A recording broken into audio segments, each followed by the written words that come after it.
I'm a member of a Red Sox nation. It's a kind of a family. Wherever I roam, a Fenway home, that's where I long to be. I'm a member of a Red Sox nation. It's a kind of insanity. Yeah, I live and die with Red Sox pride for eternity. I fake a smile November until opening day. Suffering baseball withdrawal around the clock. When April comes, hey, meet me down on Yawkey Way. That's when Red Sox Nation starts to rock. Good evening, everyone, and welcome to episode 54 of the Avid Boston Podcast, presented by AVIDBOSTON.com.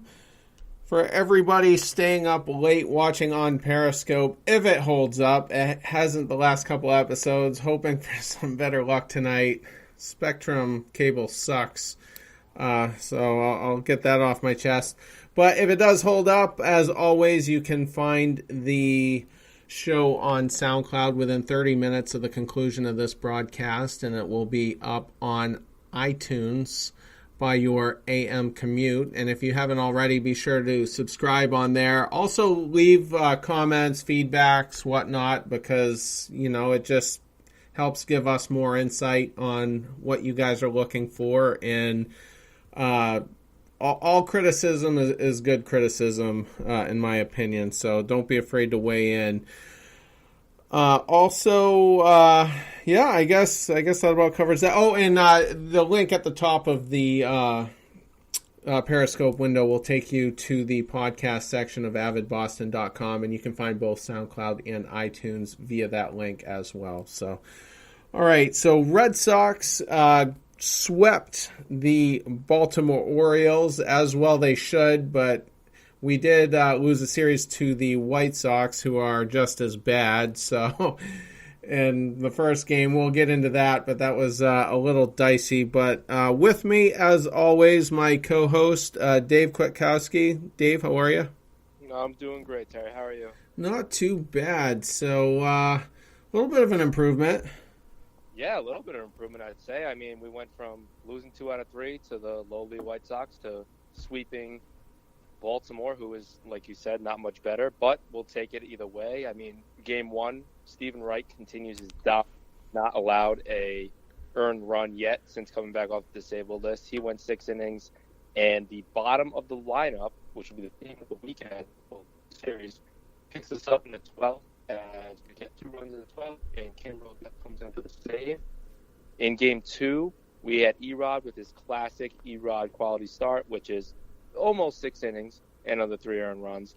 E-Rod came in and he pitched great, 5 2/3, 2 earned runs, 4 strikeouts, and just allowing 1 home run as we beat up on Hess, and the bats came alive again as we scored 6.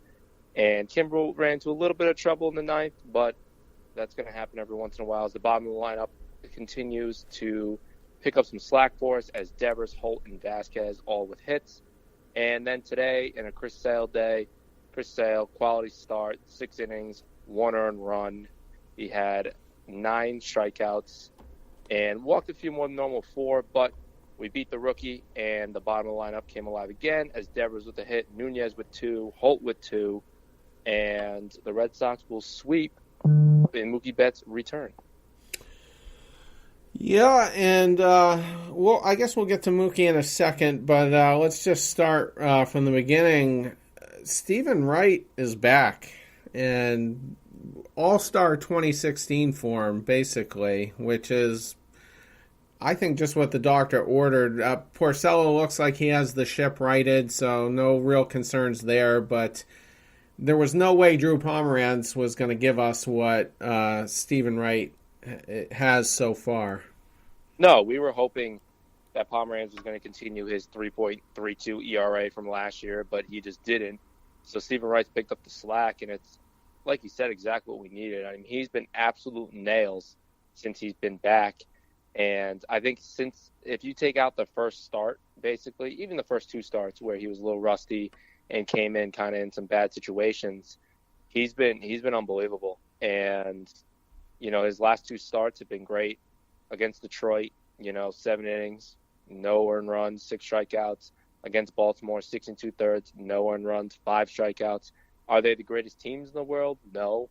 But he's going up against the matchups. He's our number 5, and he's doing exactly what he needs to do as our 5th starter, which is just give us a chance to win the game. And he's doing that well more than expected.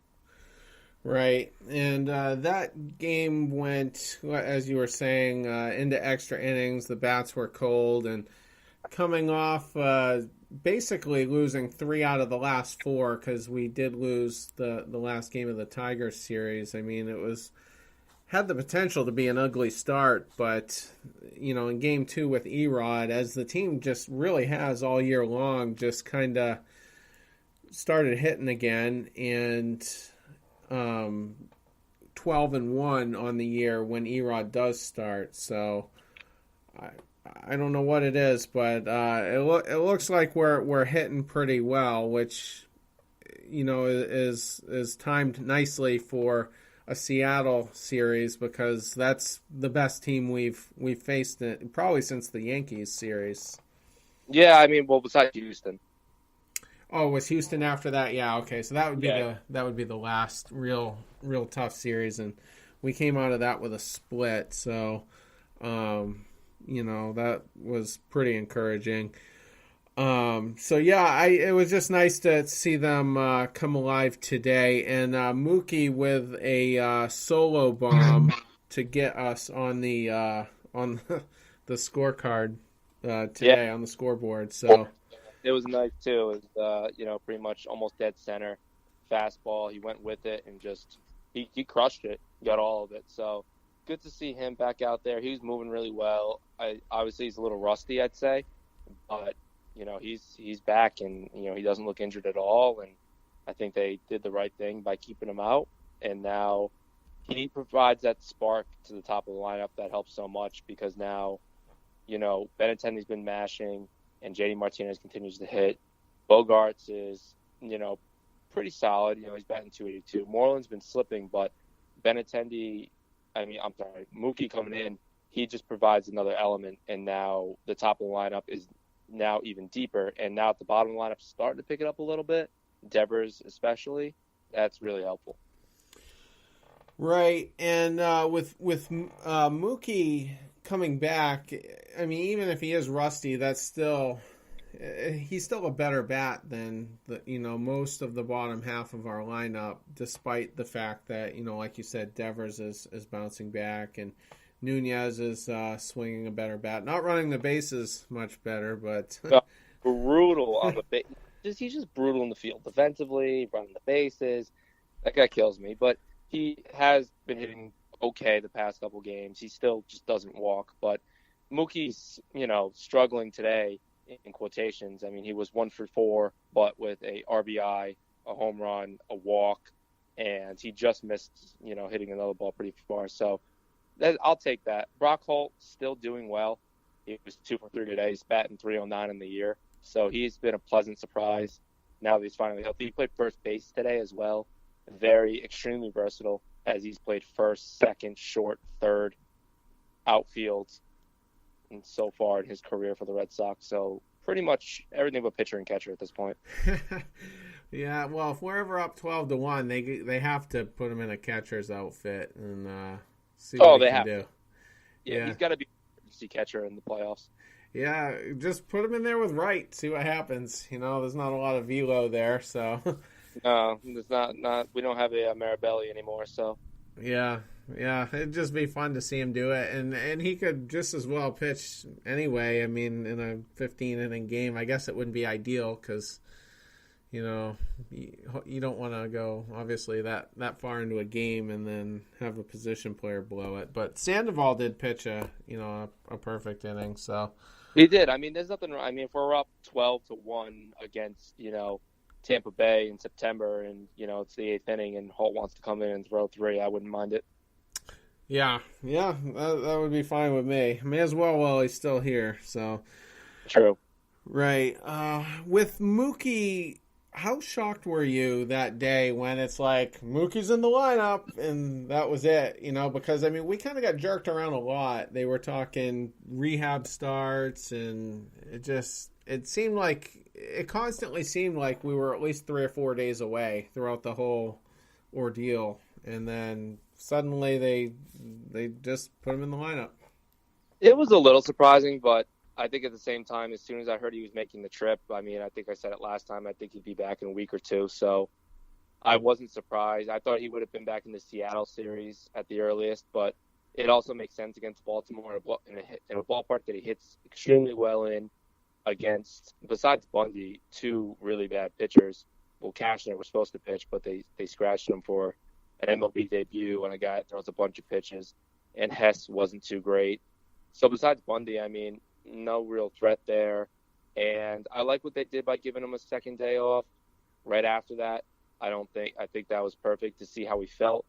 And that way they could say, all right, how are you feeling? Are you sore? Is anything lingering? Don't worry about it. We're playing the Orioles. We got the win last night. And then he comes back in today and obviously feels really good and looks good. So I like the way they handled it at all. Obviously, they were very shady about telling us things, but that's just the way the Red Sox are, and it's frustrating. It's extremely frustrating, especially when you look at like the Yankees and other teams that do pretty much say things. But as for everything, I'm happy that he's okay, and I think it's coming at the right time. Yeah, definitely. As like I said, we are about to face a better team than what we have been. And we face them again. I mean, we have a pretty tough schedule coming up. We have Seattle, and then the Twins, who, they haven't played up to their potential this year, but they're a good team.